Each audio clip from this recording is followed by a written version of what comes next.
Hi everyone. I'd like to begin by acknowledging the Ngunnawal people, the traditional custodians of this land we are meeting on, and pay my respects to their elders past and present, and I extend my respect to all Aboriginal and Torres Strait Islander peoples here today.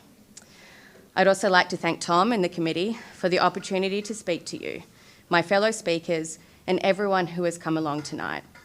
It's really exciting to see a community so passionate about building a strong, connected, and safe place to live through true representative democracy. My name is Sarah. I am... Oh, is that all right? Sorry. Streaming. My name is Sarah. I am mama to my 5-year-old son Kai and the founder, owner and manager of a small business for the past 10 years. I would like to be considered as a candidate for Kurrajong, to be an authentic voice for you, our community, and I want to be a champion for change. It would be a privilege and an important duty that I will not take lightly.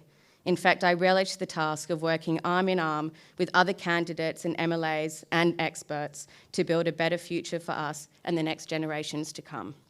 So why me? An important principle of the IFC is to be evidence-based. So first of all, I highlight I am not an experienced politician. I follow politics with a lot of interest, and I feel that now is the time to get more involved. Every person in this room has recognised that voices from the heart of our community need to be properly heard and responded to.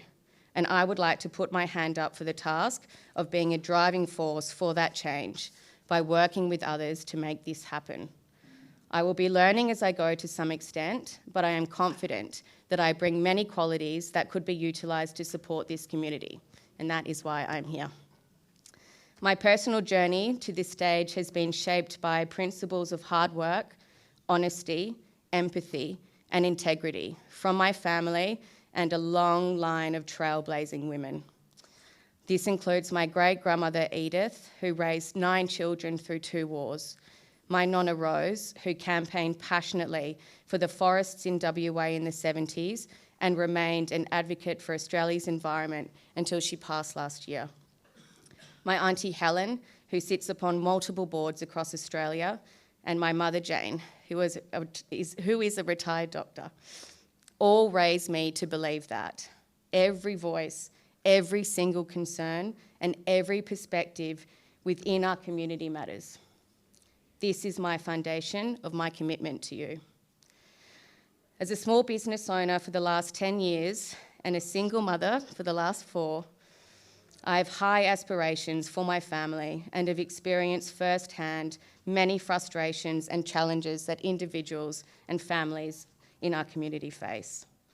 These experiences have fueled my passion to work towards solutions that will empower and support my local Canberrans. I understand so many of the struggles we have because they are also my own. Canberra has been my home and inspiration for over 23 years since I moved from Perth at the age of 13. In Red Hill, I live with my son and 6 pets and next door to my wonderful mum. I am so lucky to be immersed in a diverse community with great people like my local butcher Tony, who I visit daily for a good snag or just a chat, and where we discuss the pressures his and my business faces. My incredible elderly neighbour across the road has no family here in Canberra. I love having him in for a chat and keeping an eye on him, and I would like to see people like him having the support he needs should he need it. We need to do more for our older and vulnerable population and ensure that they thrive. At 26, I decided to follow in my late father's footsteps and started up my restaurant in Braddon. The key to its success has been lots of hard work, continuously building a loyal, talented team around me and gaining wonderful customers who have now become great friends. I was very proud to win Australian Institute of Management's top 30 managers under 30 across Australia, as well as other mentions in papers and magazines. I've had some success, which I'm really grateful, but none of this has been easy. My small business remains a daily and challenging endeavour with rising staff issues and input costs and limited support, as it does for the many small businesses that bring life to this community. I know these challenges firsthand, and I will speak from deep experience for this community. But enough about me. I'd like to talk about Kurrajong and reflect on some areas that you as a community have said are concerning you. Firstly, we need safe, diverse, affordable and inclusive communities. As the second least affordable city in Australia to buy or rent and the highest rate of persistent homelessness in Australia, together with the highest rate of loneliness in Australia at 40%, there is considerable work needed to ensure our territory, local planning and services are adequately prioritised and delivered with our most vulnerable in mind. Despite spending in these areas, we are not seeing the results, and it is my intention to work to understand what is driving this persistent mismatch between our needs and the outcomes and how we can change it.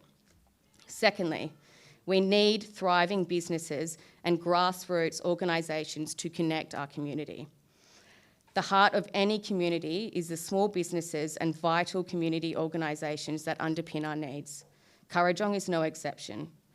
Canberra has unacceptably high rates of small business failure driven by outdated policy settings and lack of a cohesive vision for attracting businesses. We also have grassroots, mostly not-for-profit organisations that do not have adequate support, resources and recognition. I intend to work to ensure our local businesses and not-for-profit sector thrives and is able to deliver for the benefit of the people of Canberra. I also intend to advocate for a Canberra where climate conscious and environmental aware planning and regulations allows us to live in harmony with our precious, unreplaceable native bushland that we are guardians of. It's no secret that Canberra is expanding in unsustainable ways. We lack the events infrastructure needed to host major gigs and sporting events, and it is disappointing to see Australia's second oldest convention centre remain stagnant. Our needs for accessible modern transport infrastructure are not being met. We need future-focused planning that balances nurturing our environment and our community needs. I look forward to working with my colleagues, government and experts to understand and resolve this long-term issue for Canberra. These are just a handful of the many areas I know you seek a representative for, and I intend to listen intensely to understand your concerns and to upholding the values of the IFC, which I believe in and that I am committed to. Thanks to you all for taking the time to hear about me. It is really appreciated. I'm really excited to learn as much as I can about your aspirations and concerns and for the opportunity to serve you and our community. I look forward to hopefully working together to build a brighter future for Kurrajong and for Canberra as a whole. Thank you.